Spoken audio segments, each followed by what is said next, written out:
Flosstube. My name is Lynn and this is my channel, Those Missing Stitches. Today is Monday, April 1st, and this is my Flosstube number 16. Today actually marks the 1 year anniversary of when I started my first Flosstube. That was a year ago today, so I'm very excited to be here with you today, 1 year later, and I'm super thankful. Thank you for everybody that has joined me along for this ride, that's still here, that's subscribed, that's liked, that's commented. As an extra special thank you for all of my subscribers and for the fact that I've made it to 1 year. I will have a giveaway at the end of this video.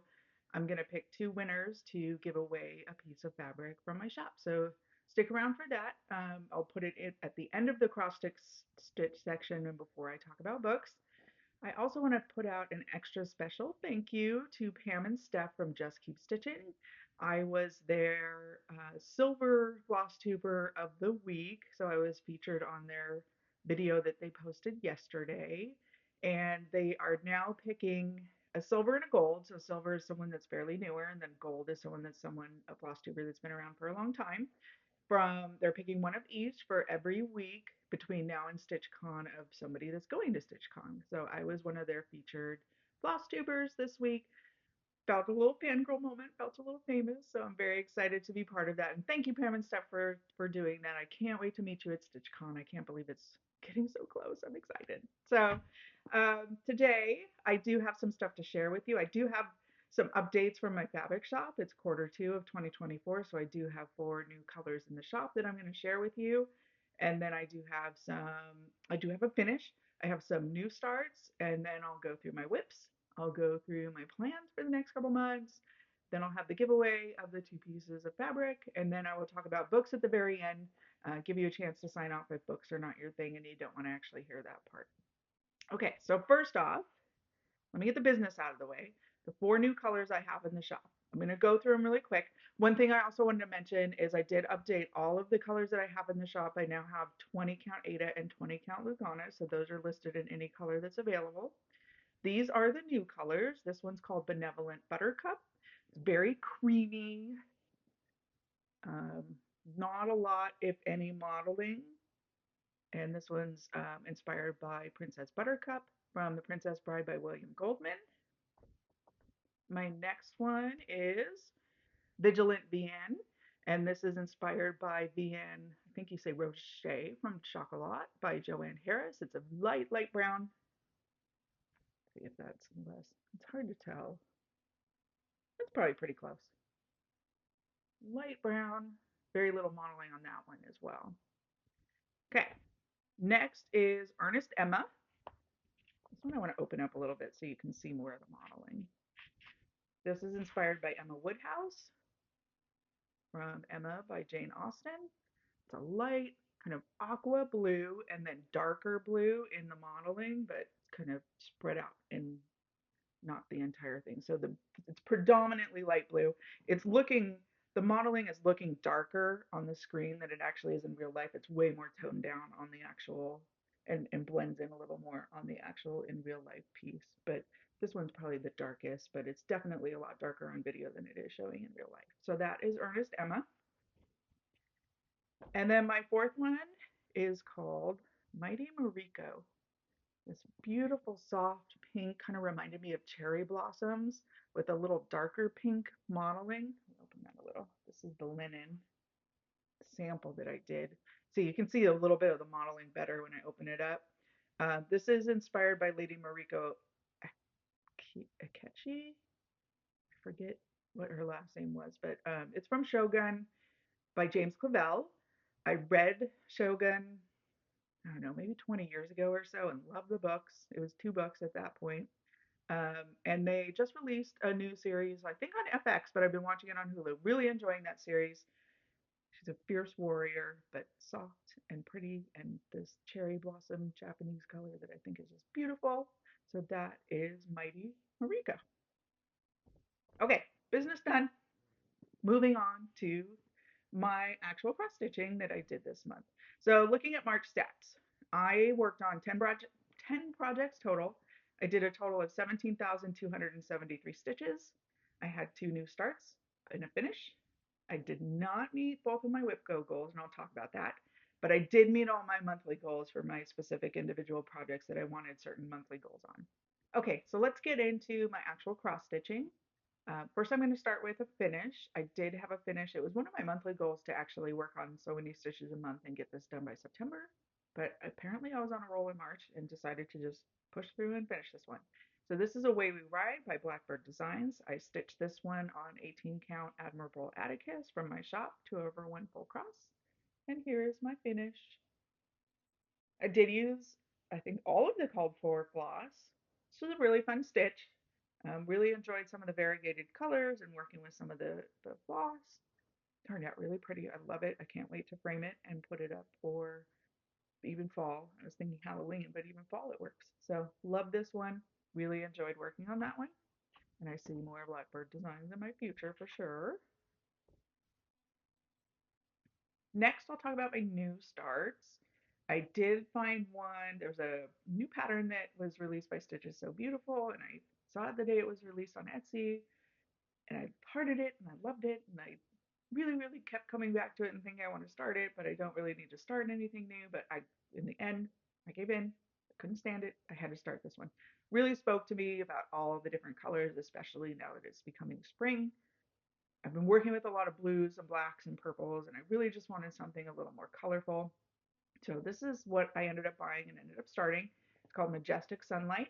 The artist is Mariska Art, and it's charted by Stitches So Beautiful.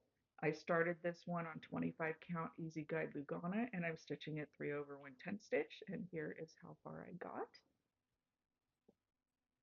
Love all these little swirlies and how those are coming out. Most of it, what I've been working with is still gray and blue, but then I'm getting some of that brown and gold in there. And I'm not far from even her arm, I think is about right here.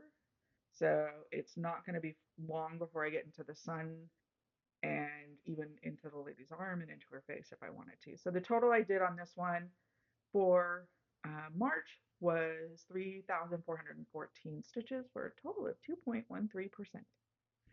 Okay. Next, another new start for me. I told you I talked about this one in my last video. I started 324 by Works by ABC. This is part of a stitch along hosted by Abby at Top Knot Stitcher. We started this pattern on 324. It does have 324 squares and 324 DMC colors. I do have a goal of hopefully doing not necessarily a square a day, but maybe at least 7 a week so that I can get this done within a year. I'm definitely, well, I'm past being on track with that because I did more in March. So here is where I'm at. This has been an interesting journey getting this started. I only worked on it for 2 days, but had a little trouble like counting and keeping track of, okay, what colors where, and then where am I at? What have I done? What haven't I done? Because it's a paper pattern. So I ended up making a working copy and then printed that out. And then I wrote all the color numbers over each little square. Um, and then I'm crossing them off as I do them so that I know what's done and what I haven't done. I do have the Grand Library is kitted up with like 240 colors. So I'm pretty close to having a whole lot of these colors in the Grand Library and just keep that next to me to use those colors that I do have in there. And then when I run into one, like the second square was one that I didn't have the color for, I go and pull it from my main stash. So not sure if that is going to work for me in the long run because there are a lot of colors I don't have in the Grand Library that I'm not sure what the easiest way to pull them is going to be, but so far for March that worked. So I did scan it into Pattern Keeper so I can at least do a stitch count, but it's definitely not easy to follow as far as actually doing the stitching. So I just, once I'm done stitching it from the paper pattern, I just go in and mark off however many stitches it was in Pattern Keeper so I can track. So I did a total of exactly 900 stitches. So and it was only over 2 days, so it goes pretty fast. Love this one for all the colors too, and the fact that it's all these different shapes. Other than little 25 by 25 squares, that's no big deal. But I like that there's this variety of color, variety of stitching, just variety of keeping my brain functioning. But I don't have to like super overthink it and end up being off by stitches because it's pretty easy to relate it to and count it off from other stitches and make sure you're still on track. So really like this one so far. getting excited about getting into other colors as well as I start to work my way over this way and down. It just depends on what colors I have next to me that determines what's next. So that is also going into my monthly goals, 7-ish squares a week. We'll see how that goes. Okay, next I am looking at um, what were my um, WIPGO goals. So WIPGO, the 2 calls for this month were Fruits of Plenty. So I will start with that one. This is a chart by Modern Folk Embroidery. It is they're 2021 stitch along, so definitely not doing it with the stitch along time period, but really enjoying working on this one. I am working on this one on 25 count Silvery Moon Lugana, and for my WIPGO goal, because I'm doing this in full cross, it was 1,000 stitches. Here's where I was in the last video, and in March I did a total of 1,647 stitches, and here's where I am now. I moved over to the right hand section of the pattern, or the left hand section if you're looking at it. And I did a total of, or I'm sorry, total for the whole pattern that I have done is 18,010 for 38%. So I'm getting close on this one to about the halfway point. I'm excited to see that. Come together. It's nice to see the little motifs come together, and it's really fun. My next WIPGO goal was the goal that I didn't meet. The call was for The Night We Broke the Moon. The artist is Adrienne Borda and is charted by Unconventional Cross Stitch. I'm doing this one on 28 count Easy Guide Lugana, and I'm doing 10 stitch. So with 10 stitch, I actually had a WIPGO goal of 2,000 stitches. Nowhere near that. I wasn't feeling this one. So I'm actually starting to already rethink WIPGO and whether I just need to lower my stitch count, or is it really that I don't want to do WIPGO for reals. But I did do a little bit. I did pick it up, which maybe is more than I would have done without WIPGO. So just be happy with a little progress, I guess. I did do a total. Here's where I was the last time I showed this, whenever the last time I worked on it was. And in March, I did work on it for one day for 344 stitches. And here's where I'm at now. I just added a little bit of the blue, filling in the blue. And I think part of why I'm not feeling this is I'm working on so many other blue projects that I'm just not feeling this one. I don't think it's going to go away permanently, but it's definitely not in the rotation right now. Okay, so now I'm going to get into my monthly goals. I have monthly goals on specific projects that I want to hit a certain target number of stitches so that I can get it done or get it to a certain point by a certain time of the year. So my first one is my biggest, most intense, most labor intensive piece, the Grand Library. This is artwork by Amy Stewart. I am doing the regular size MAC color version of this chart, and this is charted by Heaven and Earth Designs. My goal on this one is 3,650 stitches per month so that I can get to 55% on the total pattern by the end of this year. And I did meet that this month. I am stitching this one on 18 count Easy Guide Ada. Here's where I was the last time I showed this. I'm currently working in the bottom right hand corner of the actual picture, or the left hand corner if you're facing it, which is the mystery section. And here's where I'm at now. That little guy, you can see the brick wall coming together, the books coming together. I'm so close. I think I only have about 1,500 stitches to finish this 2-page spread, and then I can move on. I probably will go back to the romance section above it and finish out whatever stitches are needed above that, because I think there's only about 3,000 in that section above it that need finishing. Probably won't do that this month because I don't think there's any way I can meet that 3,650 stitches goal with all of the color changes that are required in those handful of stitches that are left. But for March in this section, I did do 3,670 stitches in total for the Grand Library. Let's see if I can scroll over. I'm at 189,527 stitches for 47.06%. So I'm definitely still on target to get 55% by the end of the year. Don't know if that's achievable for the rest of the year, but I'm still gonna try. Okay, my next monthly goal is To Nightly Ride by Autumn Lane Stitchery. I think I have a goal of, I was able to reduce it a little bit. I have a goal of 1,000 per month to get this finished by the end of September. so that I can have it framed and put up before Halloween for this year. This is where I was in my last video. I'm stitching this one on 18 count genuine Jillian, which is a color of fabric from my shop. It's not currently up in my shop, but it will be making a rotation back around in the next couple months. And here's where I'm at now. I did move the Q-snap over, finished off the part of the ground here, and then moved over this to this section, finished this and part of the tree. In March, I did a total of 1,079 stitches, and in total for this whole pattern, I'm at 9,239 for 61.87%. Still on track to have this finished by September, or possibly earlier because I did so much in February on it. I did more than double in February what I needed to do to finish this by September. So definitely on track for that. Next was one that I started for the Long Dog Leap Year Sal. I started it on Leap Day with a goal of hopefully finishing it by Leap Day of 2028. In order to do that, I think I need to do around 2,600-ish, might have been 2,400 stitches per month in order to complete that. So I am adding that to my monthly goals, which makes me think about reducing some of my other ones. This one is Saga by Long Dog Samplers. I am stitching this one on 20 count Lugana in the color sensitive Sylvie, which is in my shop, and I'm doing it 2/1 full cross in DMC 920 and 921. Here's why it was in the last video. I'd just done 1 day on it in the last video to get a start, and since then I've done 5 more days, and here's where I am now. I did a total of an additional 2,199 stitches.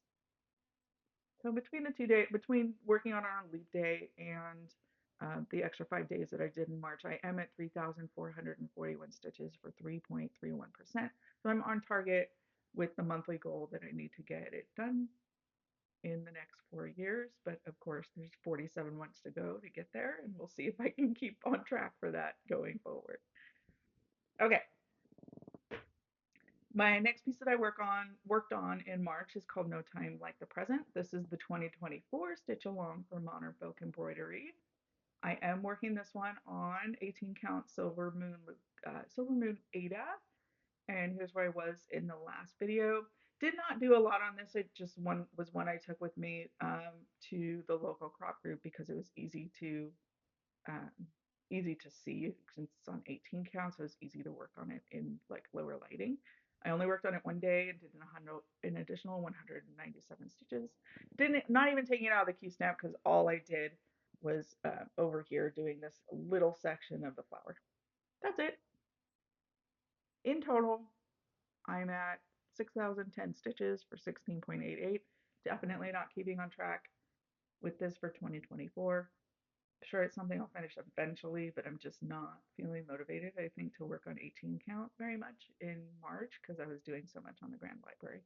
So that one will probably come back around. And then last but not least, I also worked on Winter Solstice. This is a chart by Joan Elliott Designs. I am working on this one on 25 count Lugana in the color sensitive Sylvie, which is also in my shop. Here is where it was in the last video. I'm stitching this one 1/1 full cross with Silks for You 070, which is their black silk. And here is where I am now. I did a total, this is a paper pattern, so I'm just tracking. I was able to scan it in and track stitch count. I worked on it for 2 days for an additional 1,168 stitches. So this section's going a lot faster. Now that I have the owl done, this section's going a lot faster because it's much more spread out and the owl's wings are just constant stitching. So I'm excited to get into the next section and get some variation in the stitching. So that is Winter Solstice. Okay, that was actually all my stitching for March. Now I want to talk about plans. So I did talk a little bit about WIPCO. I'm at least thinking I'm going to pull back my stitch count because it's a little high now that I've added 324 and Saga in there. WIPCO may go by the wayside just completely because Saga has so many stitches between Saga and the Grand Library. That's a lot of stitching. At least A Way We Ride is done now, so I got that out of there. I don't feel as bad about bringing in new things, but then I got to reduce whip go. So now I'm thinking of the calls. If I can do 500 in the full cross and 1,000 in the tent, I'm going to see how that goes. So the calls for April were number 18 and number 21, and those are Night Circus Lovely number 7. This is the artist is Jessica Jackson, and it's charted by the Sewing Shop Inc. And the second one is the Floral Sampler. This one is charted by, or the artist is Happy Moon Point, but they go by daily patterns posed on Etsy. So I'll link both below if you're interested in those. We'll see if I can get those going. Excited to work on Night Circus Lovely again, so we'll see. That one's 10 stitch. We'll see how far I can get on that one. The next part of my plans, I'm thinking about the fact that May is coming up pretty quick and Mania. I did do Mania last year. I did a new week, new start. So every Monday I did a new start in May, and I really enjoyed it. I think I might do that again, but that seems like a lot. That kind of overtakes any other stitching plans, and I have some pretty lofty monthly goals, so I'm considering whether that makes sense. I have plenty that I want to start.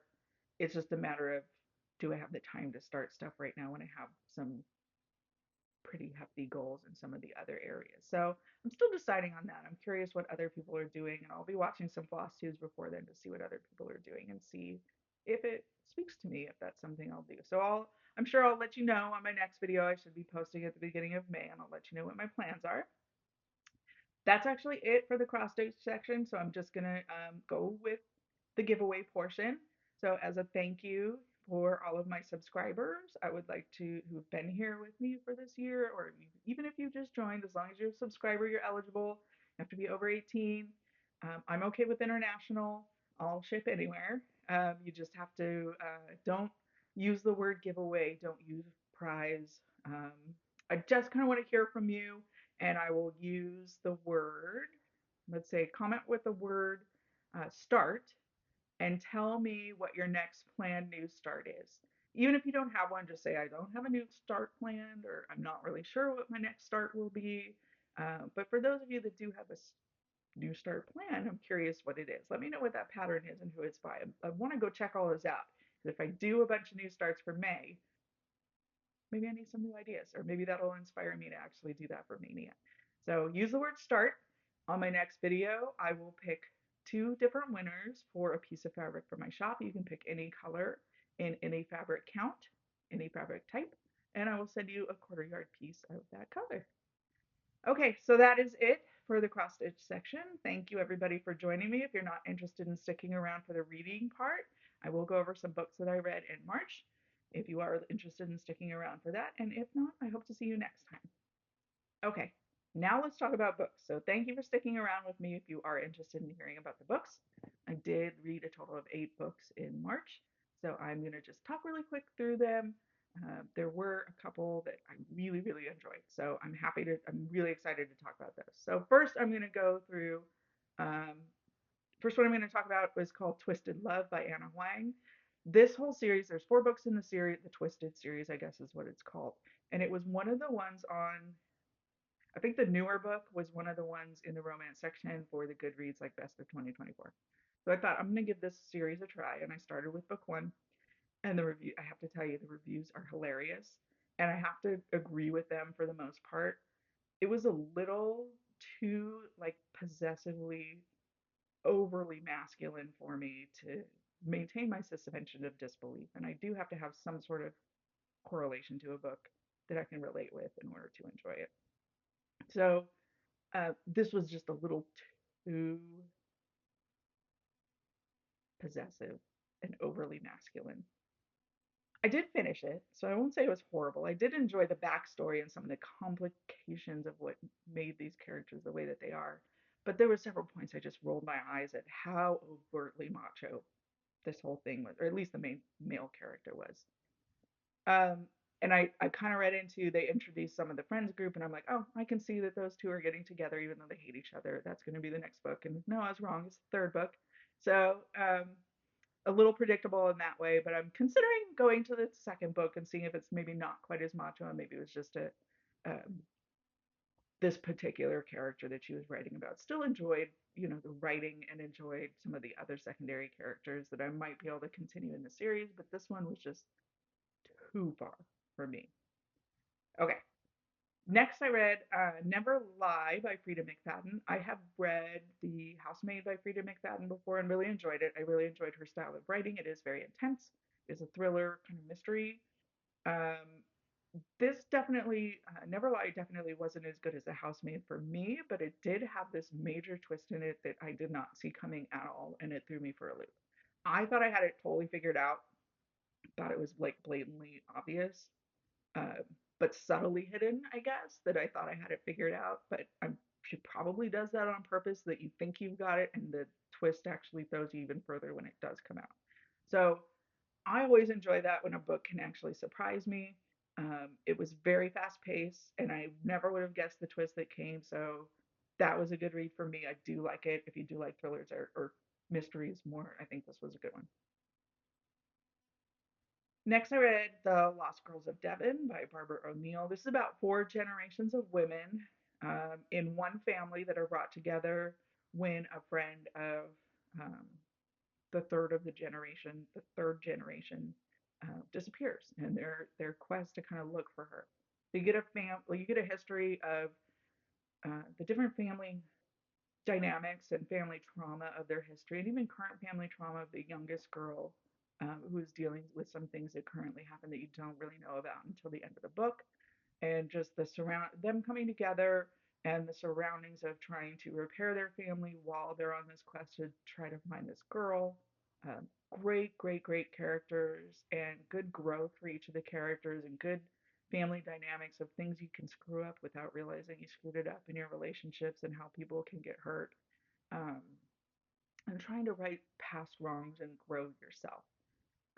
So I did listen to the audiobook, and there was, from the perspective of all four of the different women and four different characters. Three of the ladies are from England, so they had British accents, and then the fourth, the youngest, was actually born in New Mexico and raised in New Mexico, even though her mom is British. So most of the narrators of the audiobook did a great job. There was one particular narrator that was one of the characters, did her character great, did the British accent great, did the American accent horribly. And thankfully, it was, a minor part of what she had to do, and the main character she did was great, so it didn't ruin it for me. But it was definitely cringy when she did the American voice. So just keep that in mind if you're thinking of listening to the Audible book. It was an American accent, but it was kind of sometimes Chicago, sometimes like East Coast. And this girl is born in New Mexico, so I couldn't really get it to fit the character, and that's what bothered me. It didn't sound anything like what I would think she would sound like. So not a big deal if it doesn't matter to you, but to me it was just like, oh, I need to move on. But otherwise, great book. Okay, next was Home by Penny Parks. I really enjoyed this one. It's about a young lady who grows up in the foster system, and she never really has like a place to call home or a place to settle down in her entire life.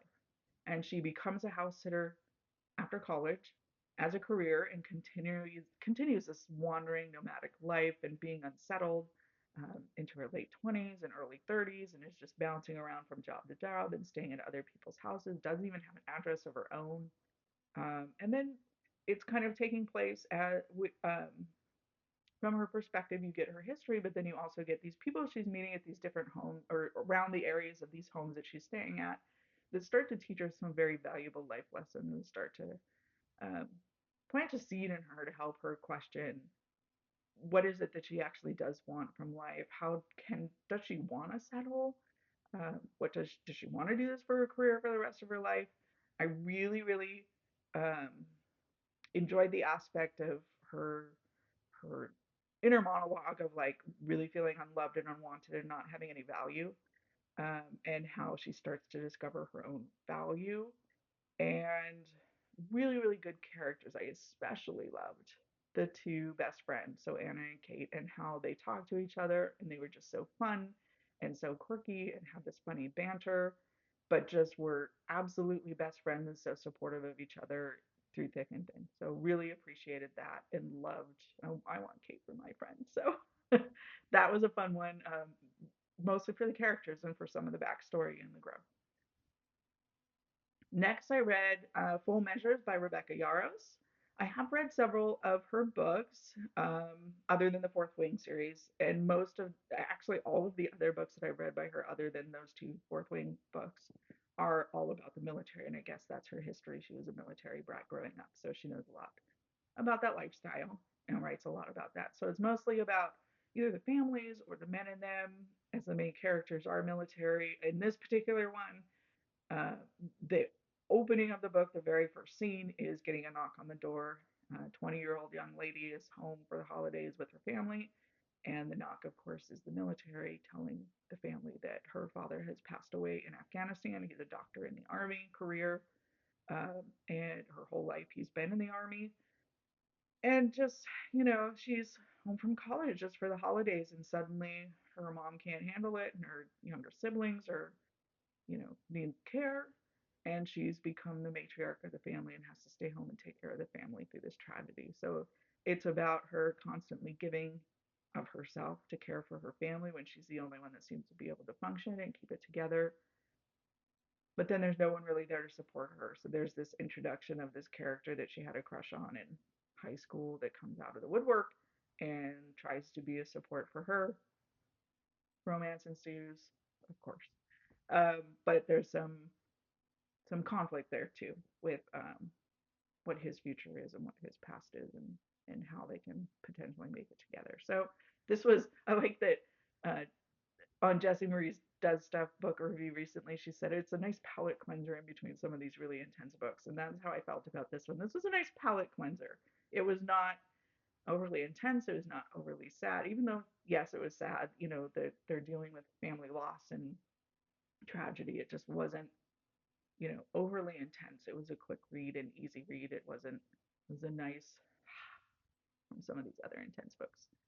So, speaking of intense books, the next one I read is called, and I'm doing this out of order. I'd actually read this before, and this was a very, very, this one weighed on me. It was a very, very good book. It's called The Women by Kristen Hanna. Definitely one of my favorite of 2024 that I've read for sure. Probably one of my favorite of all time, um, possibly ever. It does take place during the Vietnam War, and it's from the perspective of the main character, a female character named Frankie, who watches her brother go off to Vietnam and has a dad that idolizes the male members of the family who have been in the military, and she just thinks as a girl, what can I do? So she figures out that she's a nurse.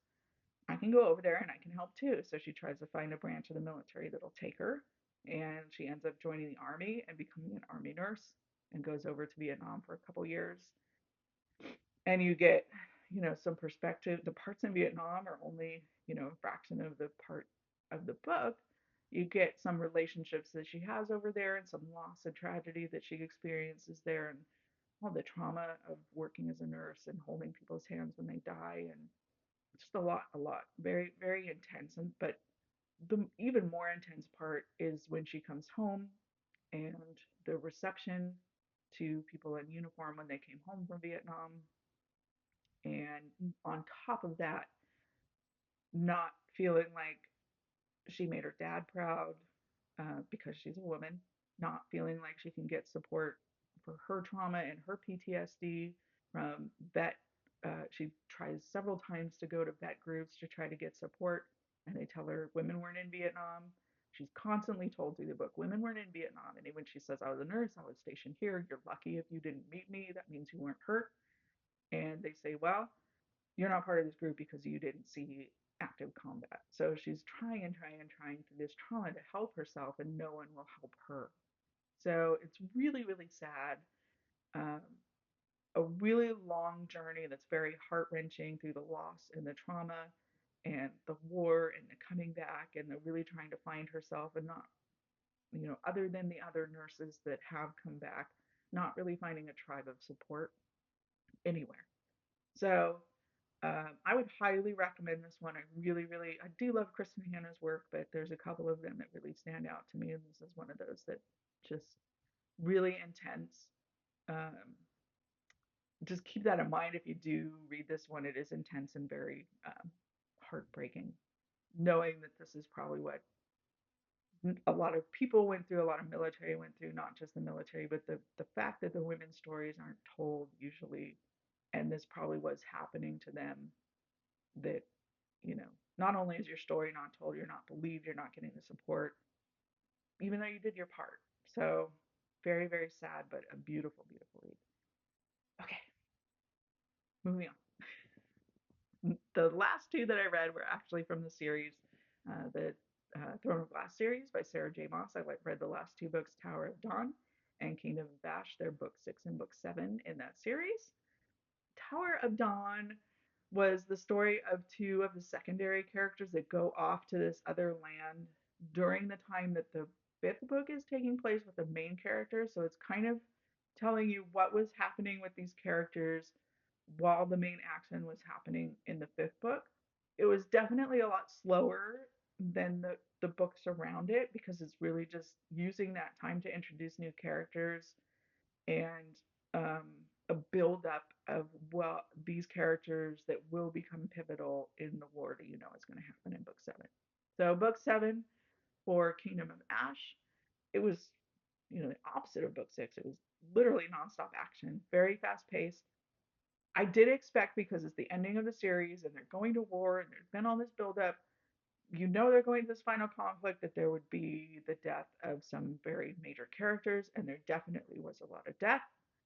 One in particular hit harder because there's so many characters at the same time, but it definitely wasn't as much of the main characters that I thought. So it wasn't as hard to digest, I guess. So I did really love that there were so many powerful female characters who ultimately, several of them play a role in coming together, uh, to play different parts in major parts of this war and saving the day ultimately and becoming saviors.